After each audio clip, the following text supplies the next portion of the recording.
नमस्कार दोस्तों, पंचतंत्र की कहानियों की दुनिया में आपका स्वागत है। आज जो कहानी हम सुनने जा रहे हैं उसका नाम है अभागा बुनकर। एक नगर में एक बुनकर रहता था। उसका नाम सौमिलक था। वह बुनाई में निपुण था। उसकी कारीगरी उत्कृष्ट थी। उसके द्वारा बनाए गए वस्त्र सर्वश्रेष्ठ हुआ करते थे। इसके बावजूद भी उतना ही धन उपार्जित कर पाता था जिससे भोजन, वस्त्र की पूर्ति आदि हो सके।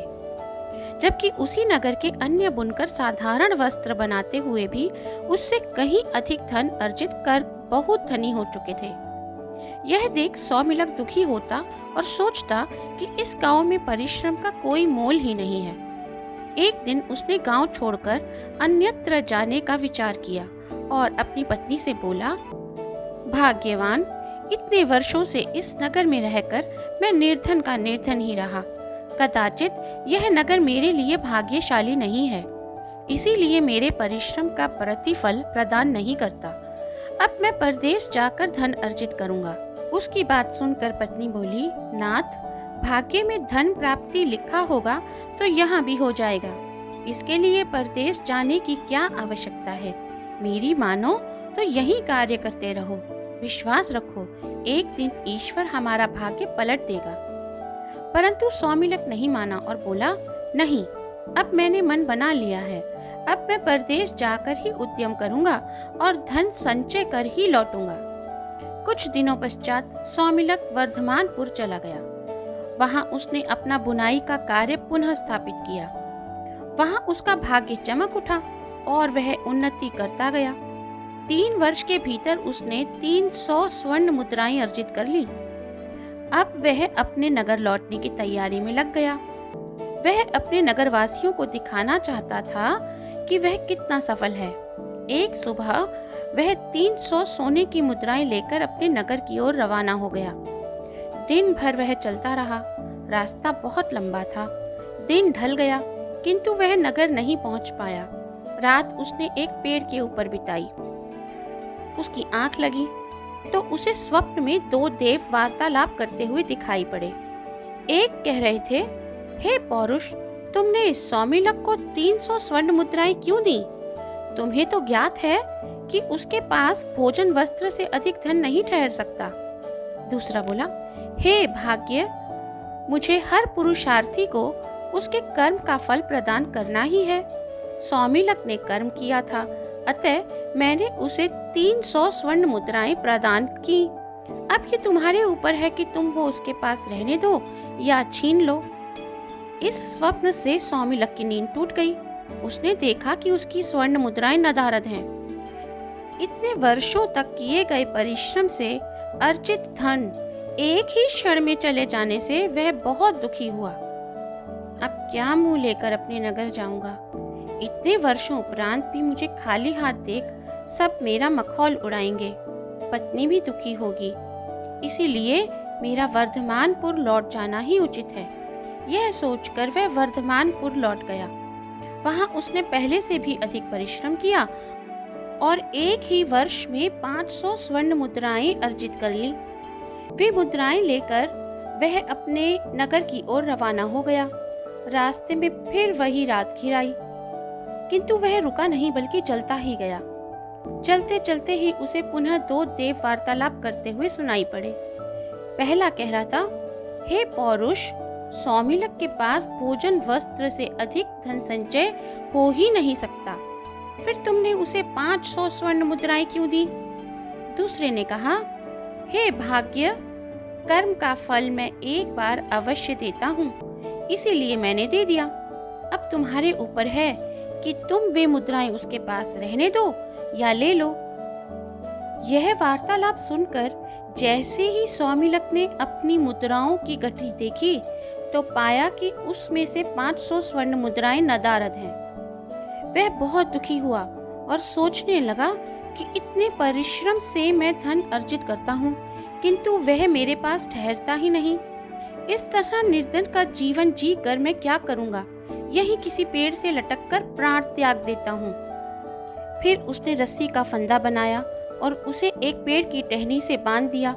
वह लटकने ही वाला था कि एक आकाशवाणी हुई, सौमिलक, ऐसा अनर्थ मत कर।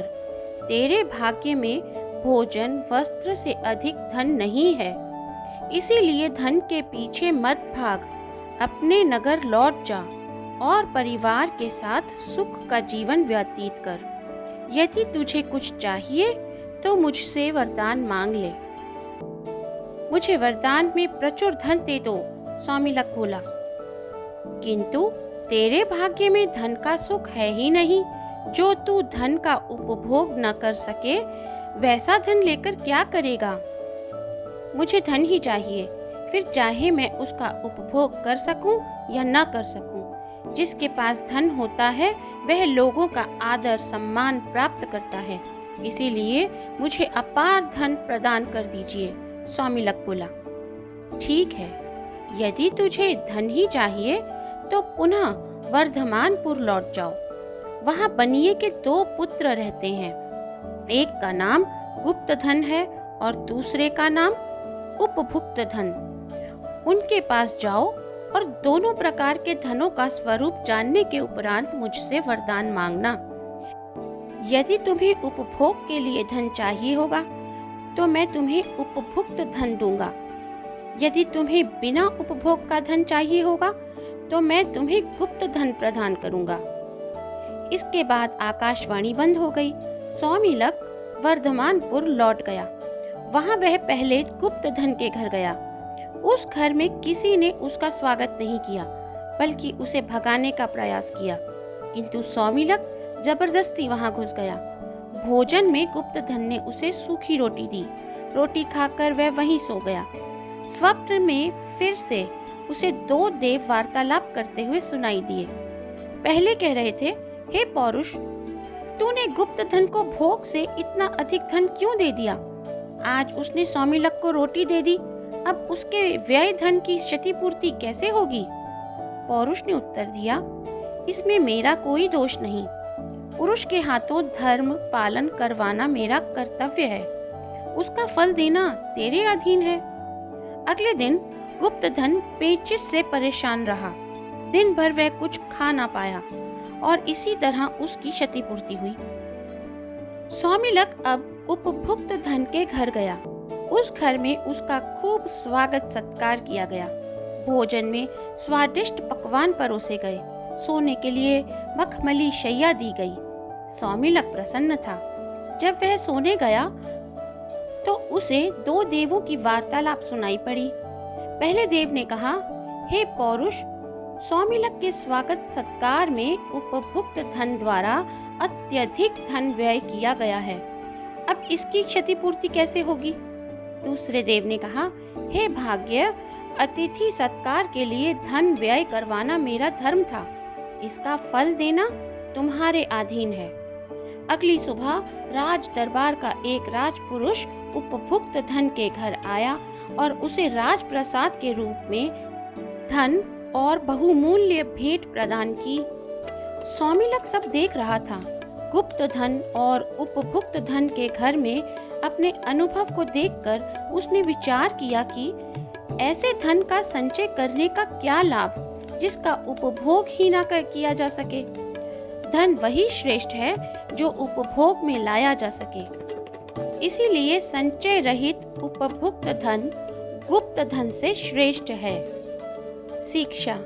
इस कहानी से हमें यह सीख मिलती है कि संचित गुप्त धन व्यर्थ है, क्योंकि उसका होना ना होना बराबर है। दान में प्रदान किया गया धन या सत्कार्यों में व्यय किया गया धन संचित धन से श्रेष्ठ है। दोस्तों, आपको यह कहानी अभागा बुनकर कैसी लगी हमें कमेंट सेक्शन में अवश्य बताएं। और अगर आपको यह पॉडकास्ट अच्छा लगा हो तो वीडियो को लाइक ज़रूर करें और शेयर भी करें। पंचतंत्र की अन्य कहानियाँ सुनने के लिए सीरीज़ के साथ जुड़े रहें। मिलते हैं अगली कहानी में। धन्यवाद।